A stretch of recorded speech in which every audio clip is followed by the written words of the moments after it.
ಯಾವ ಕಾರಣಕ್ಕೆ ಹೋಗಿದ್ದೆ? ಭರತನಾಟ್ಯ ಪರ್ಫಾರ್ಮ್ ಮಾಡೋದಕ್ಕೇನೆ ನಾನು ಸೆಲೆಕ್ಟ್ ಆಗಿ ಹೋಗಿದ್ದು.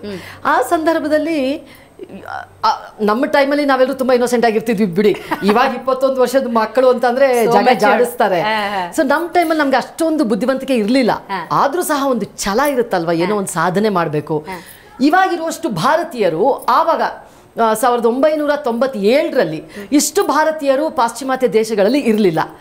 ಇವಾಗ ಭಾರತಕ್ಕೂ ಬೇರೆ ದೇಶಗಳಿಗೂ ವ್ಯತ್ಯಾಸವಿಲ್ಲ, ಅಷ್ಟೊಂದು ಭಾರತೀಯರು ಇದ್ದಾರೆ. ನಾವು ಹೋಗಿದ್ದ ಸಮಯದಲ್ಲಿ ಕಡಿಮೆ. ಹಾಗಾಗಿ ಆ ಒಂದು ಭಯ ಇರುತ್ತೆ, ಯಾವುದೋ ದೇಶ ಗೊತ್ತಿಲ್ಲದೆ ಇರೋ ಜನ, ಆ ಭಯಗಳ ನಡುವೆ. ಆಮೇಲೆ ಈಗ ಭರತನಾಟ್ಯದಲ್ಲೇ ತುಂಬಾ ಎಸ್ಟಾಬ್ಲಿಷ್ ಆಗಿರೋ ಟೀಚರ್ಸ್ ಬಹಳ ಜನ ಇದ್ರು.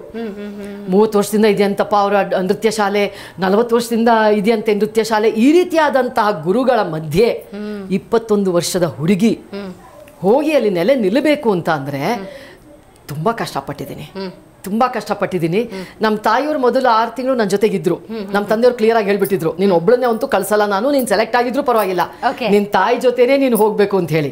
ಸೊ ಹಾಗಾಗಿ ಇಬ್ರು ಹೋಗಿದ್ವಿ. ತುಂಬ ಕಷ್ಟಪಟ್ಟೆ ನಾನು ನನ್ನ ಎಸ್ಟಾಬ್ಲಿಷ್ ಮಾಡ್ಕೊಳ್ಳೋವರೆಗೂ.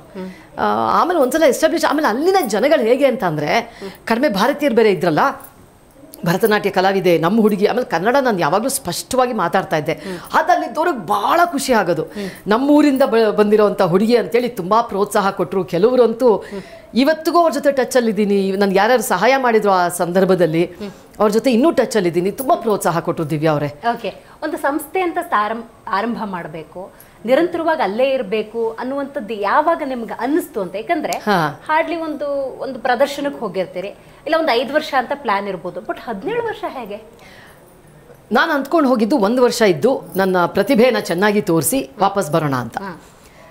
ಅದೇನಾಯ್ತು, ನಾವು ಮಿಡಲ್ ಕ್ಲಾಸ್ ಫ್ಯಾಮಿಲಿ, ತಂದೆಯವರು ಪ್ರೊಫೆಸರ್.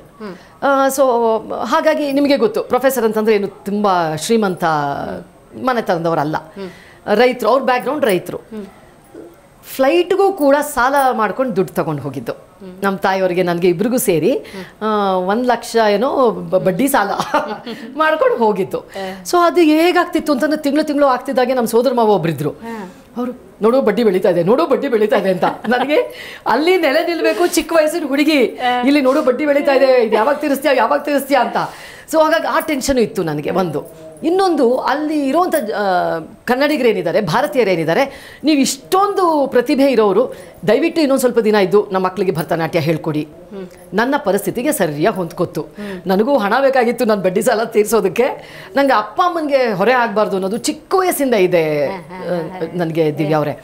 ಸೊ ಹಾಗಾಗಿ ಅದಕ್ಕೆ ತಕ್ಕನಾಗಿ ಅಲ್ಲಿರೋ ಭಾರತೀಯರು ನನಗೆ, ಇಲ್ಲ ನೀವು ಇಲ್ಲಿರಬೇಕು, ಸ್ವಲ್ಪ ಭರತನಾಟ್ಯ ಹೇಳ್ಕೊಡ್ಬೇಕು, ಇದೆರಡು ಕರೆಕ್ಟಾಗಿ ಹೊಂದ್ಕೊಂಡಿದ್ದರಿಂದ ಅಲ್ಲೇ ಇರುವಂಥ ಒಂದು ಅವಕಾಶ ಕೂಡ ಬಂತು. ಜಿ ಕನ್ನಡ ನ್ಯೂಸ್ ಈಗ ನಿಮ್ಮ ಮನೆಯಲ್ಲೇ ನೋಡಿ, ಎಲ್ಲ ಕೇಬಲ್ಗಳಲ್ಲಿ ಈಗ ಲಭ್ಯ. ನಿಮ್ಮ ನೆಚ್ಚಿನ ಜಿ ಕನ್ನಡ ನ್ಯೂಸ್ ಈಗ ಸನ್ ಡೈರೆಕ್ಟ್ ನಲ್ಲಿ number 292, Tata play number 1664, Jio TV number 1334, NXT digital number 30, N cable number 30, city networks 51, U digital number 162, GTPL number 17, Rockline telecommunications number 42, Shri Basaveshwara cable number 168, rural cable network 60, Vinayaka digital 57, Abhishek cable 821, city channel 53, Siddeshwara cable network 57, V4 digital Infotech 628, ಸೂರ್ಯ digital networks 53, Gajanan digital number 836, Malnad infotech private limited number 56, Metrocast number 830, Victory Digital number 167ರಲ್ಲಿ ನೋಡಿ ಆನಂದಿಸಿ.